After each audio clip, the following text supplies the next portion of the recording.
Mark Rogers TV, comparing the conferences as we like to do each and every off-season. This time we bring in Mike LaValle from Last Word on College Football, who has written a very extensive analysis comparing the conferences, basically taking all the non-conference results across the country, not just the Power 5 results, but those that include the FCS and also, of course, the Group of 5, thrown them into the grinder and come out with the results that give us indication as to which conference was the best throughout the 2016 season. Mike, we always appreciate the discussion because I always learn something, and it causes me a moment to pause and maybe rethink my calculations, which are coming out in a couple weeks. But what did we learn about this season in which, for much of the campaign, the national perception was Big Ten's extremely strong and the best conference, and then the postseason kind of turned it into a ACC narrative? Mark, as always, thanks for having me. I think the biggest takeaway that we have when evaluating conferences as a whole for this season is that you really have to look at the entire body of work for the conference if you want to rank them.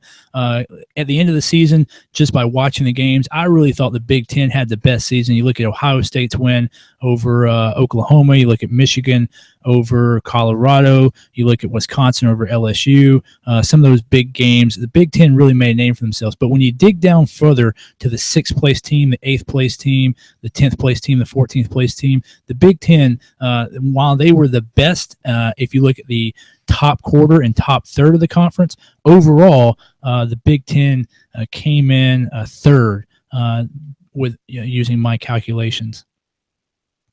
So I think actually they came in fourth looking at my calculations for the regular season. So I think what you have to look at is you have to remember that you have to evaluate the conferences from top to bottom, 1 to 14.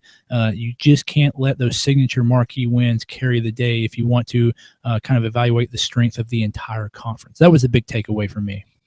I think one of the things that the numbers show that basically common sense would also prove out, and it's good to see that the numbers indicate this as well, is that if you look at the SEC, which is taking a huge knock because some of the better teams lost bowl games, i.e. Auburn probably being that number 2 seed, but not a strong, clearly defined number 2 seed, losing in the Sugar Bowl to Oklahoma, is that while the other conferences almost uniformly have very, very exceptional teams at the top, the 1, 2, 3 spots, and then they also have those really horrible teams at the bottom, the Purdue, Illinois factor in the Big Ten, along with Rutgers, for example. While the SEC is just so strong from top to bottom, only 2 teams left out of postseason play, in fact. Yeah, Mark, that's a great point. And to that point about top to bottom, I broke down the segments for each conference. I evaluated the top half, the bottom half, the top third, middle third, bottom third, top quarter, middle quarter, lower middle quarter, and bottom quarter. And the other 4 conferences, what you see is they'll be really strong in one area. For instance, the Big Ten was twice as better as the 2nd place team for the top quarter of the conference. The Pac-12 was 5 times better at the bottom quarter of the conference than the 2nd place team. But what you see with the SEC is they are not first place in any breakdown. Once you break the conferences into subcomponents, they are second almost across the board. So they're top 4th, they're bottom 4th, they're middle 3rd, they're middle half. All those, the SEC comes in second. So while they didn't have a spectacular year on the top half, they didn't really have a spectacular year on the bottom half. The teams in the conference were steady across the board from 1 through 14. You see that really in the bowls when you look at the average matchup. The average SEC team was 1.3 positions as far as conference rank away on average below the opponent they played in their bowls this year. And so that's a really good example of how the SEC usually plays up in their competition.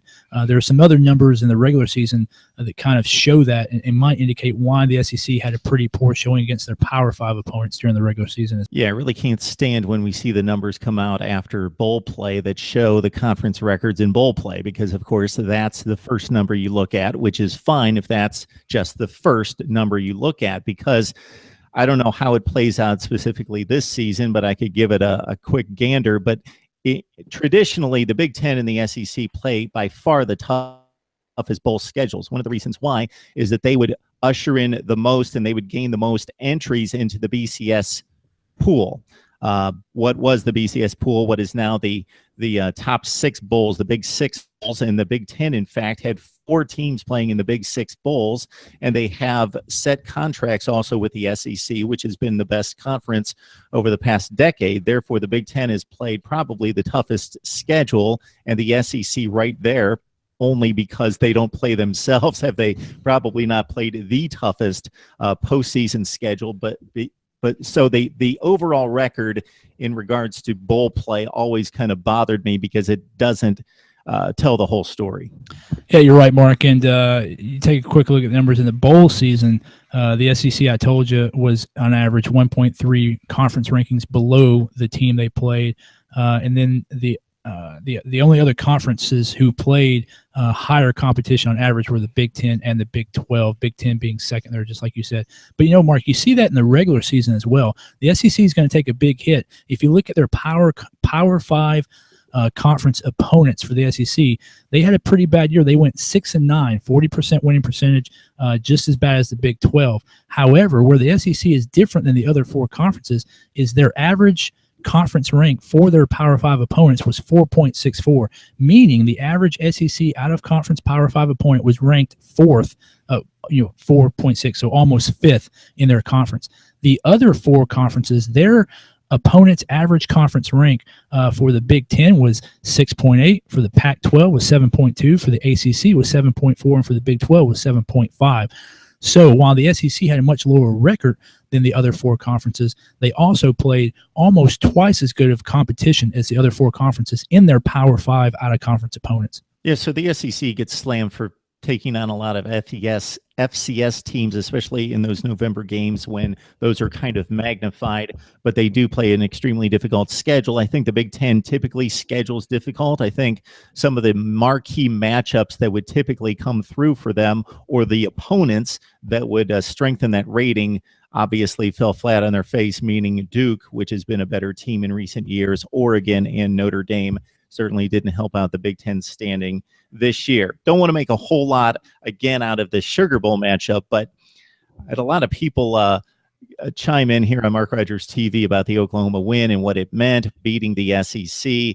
Again, Oklahoma dominated, was clearly the best team in the Big 12. Auburn finished as a 2nd seed technically in the SEC, but you could go down 5 positions in the SEC, and who knows who's the best team out of Tennessee, Texas A&M, Florida, even throw Georgia in there to a lesser extent, and Auburn and LSU. You right. Throw in a glut of teams there, and if you were going to set them up against the Big 12, clearly I would think, based on what I saw and based the way the postseason games played out, Oklahoma State a clear number 2 in the Big 12, and then it really drops after that. And if they had to match up with the SEC down in those 4 and 5 and 6 positions, I think it would be another story. Well, Mark, I'll respond with that with 2 things. One, the Oklahoma fans should probably slow their roll a little bit. If you look at the regular season scores, Oklahoma absolutely killed the Big 12.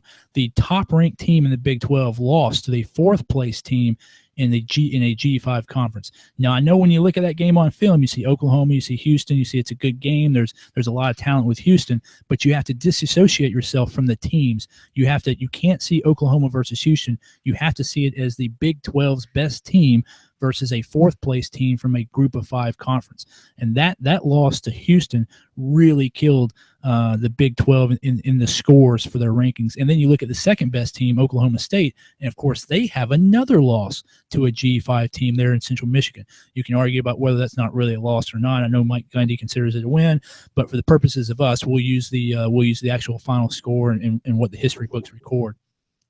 So while Oklahoma did have a very impressive win over an Auburn team in the Sugar Bowl, they did bring down their conference significantly with their out-of-conference slate this year. And that's kind of what it's all about. If your top teams in the conference are losing all their games to G5 and out-of-conference opponents, then that kind of indicates that your conference is kind of weak. However, on the flip side, when you talk about matching up in that 4 and 5 position, the Big 12 actually had a really good bowl season. They finished 2nd amongst the conferences for me, and the way I measure it in the bowl season. You look at, a good example would be Kansas State.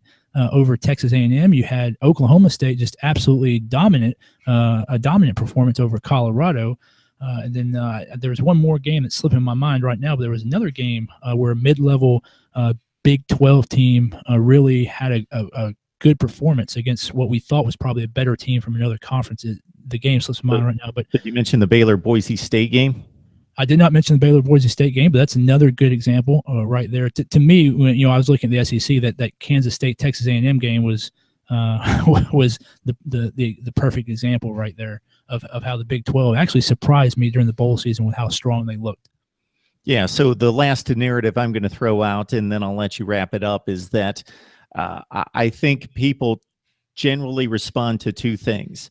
They respond when looking at a conference to a conference that it plays in the shadow of one dominant team. So the SEC is taking a bit of a knock because Alabama is so much better than the rest of the conference. And then that 2nd through 7 level beat up on each other. So not a second or third team emerged as a 10-2 kind of team, a team that's going to be ranked in the 5 to 10 range. They all kind of almost evenly beat each other. So you had a glut of 8-4 type teams that littered the 15 to 25 range in the polls. And so that doesn't look good.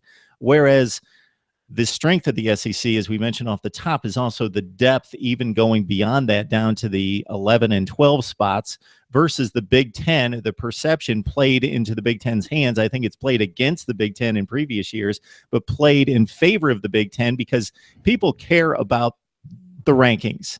And hey, if you have a really good 7-5 glut of 7-5 teams, they don't really pay attention to that.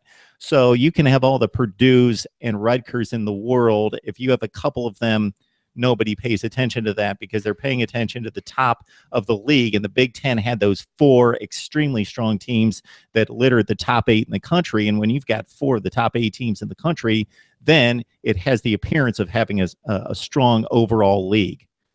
You're exactly right, Mark, and that goes back to what I was saying about disassociating the teams. There's, when I rank this and I say the Big Ten was the 4th strongest conference, I'm not saying, that doesn't invalidate the fact that Ohio State, Michigan, Penn State, and Wisconsin were really good teams. They were really good teams. What you have to do is you have to disassociate yourself from the teams and the conference. While those 4 teams were still really strong teams, and all 4 probably deserving of top 10 rankings in the final regular season, in the final season rankings, the conference as a whole is what I'm measuring, and the numbers indicate that the Big Ten was probably the 4th strongest conference overall this season, with 4 top 10 teams, which tells you that teams 6 through 14 were probably just as bad as those top 4 teams were good. And the Big 12 in particular, with 2 losses to the FCS teams from teams number 6 and number 8, kind of indicates that with the Big 10.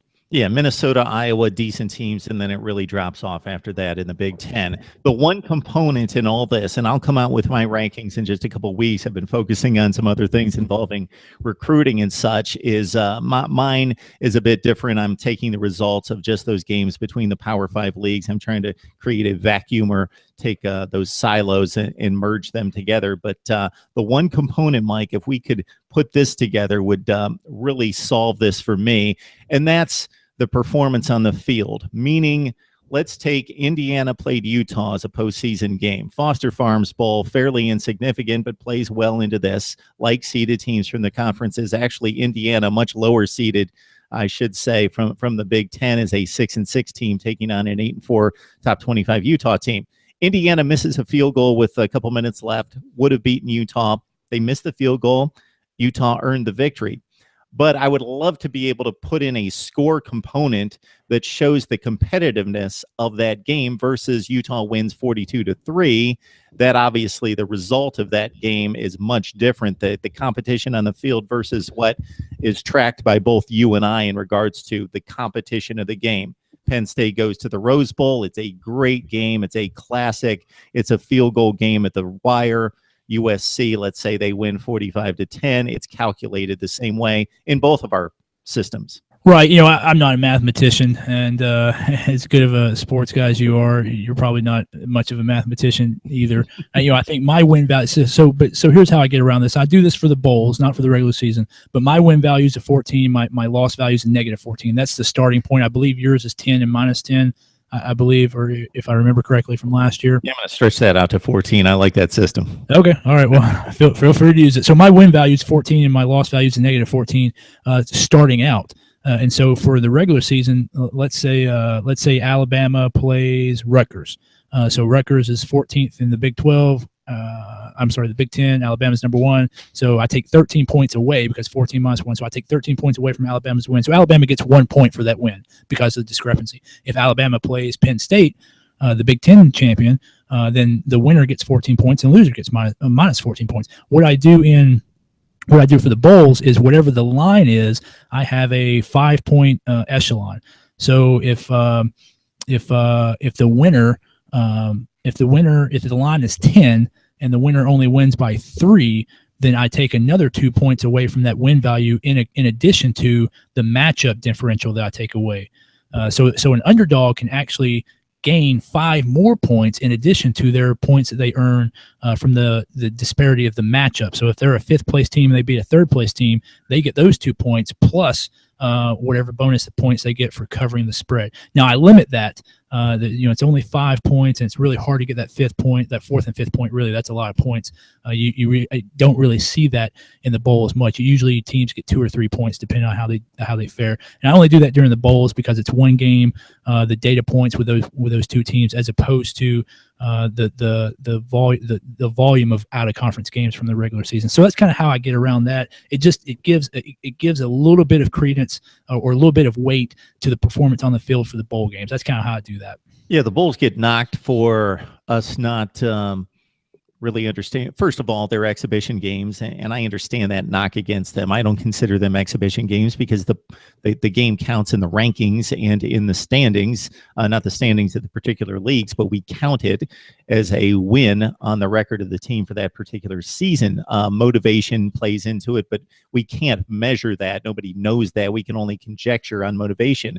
It's the one time of the season that we have like-seeded teams from the Power 5 leagues playing each other. And I can't help if a team's not motivated. I'm going to judge them on the result of the game. And that's why one of the big reasons why I'm into the bowls and enjoy college football's postseason. I'm with you on the bowls. I'm a big fan of the bowls. I vehemently disagree with the exhibition mindset for bowls. If you're talking about teams being disinterested and players sitting out, okay, what happens when Washington plays Rutgers? I mean, it's if you're going to use Washington and Rutgers as a component to measure out of conference opponents, any Power 5 team that plays Rutgers in the second half of the season is probably going to play an unmotivated team because they know they're not going to a bowl. They know they're 14th place in the standings. You look at LSU's running back set out a couple games this season. I mean, he was hurt. It's perfectly fair for him to sit out if he's injured and he doesn't think he can go. But you see that in multiple places throughout the season. Oregon, Oregon's probably had a very disappointing season. So if you play them late in the season, they're probably not as motivated as they would be if they were 10-2 going into that week. Notre Dame, look at Notre Dame. Notre Dame had a very disappointing season as well. It started out the preseason top 10. Finished and didn't even qualify for a bowl. So if you're USC playing Notre Dame in the final couple weeks of the season, do you think you're playing Notre Dame as motivated as they would be if they were entering that game 7-3? No, absolutely not. So I think those same knocks against the bowls can be applied to the second half of the regular season as well. So I vehemently disagree with the exhibition mindset, the exhibition narrative of bowls. And I'm like you, I'm a big fan of bowl season. All right. Bottom line, you go to Last Word on College Football. You look up the article on the conference ratings for 2016. It's right on the front page. You can find it right there. Michael Eval's breakdown. You can assess the numbers and his framework of building this system, and you can come to your own conclusion on the Power 5 play in 2016. Michael Eval from Last Word on College Football. We appreciate it every time, Mike. Mark, always a pleasure to be on Mark Rogers TV.